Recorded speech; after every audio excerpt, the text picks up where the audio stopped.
عمرو بن حارث نے محمد بن عبد الرحمن ابو الاسود سے خبر دی۔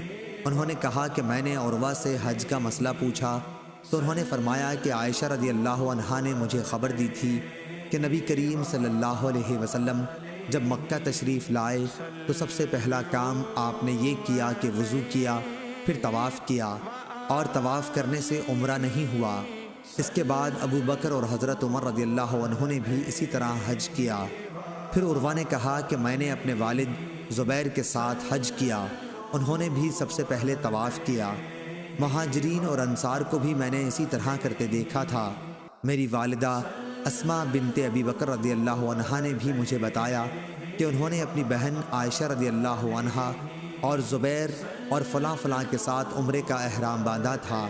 جب ان لوگوں نے حجر اسود کو بوسہ دے لیا تو احرام کھول ڈالا تھا۔ صحیح بخاری حدیث نمبر 1614 1615۔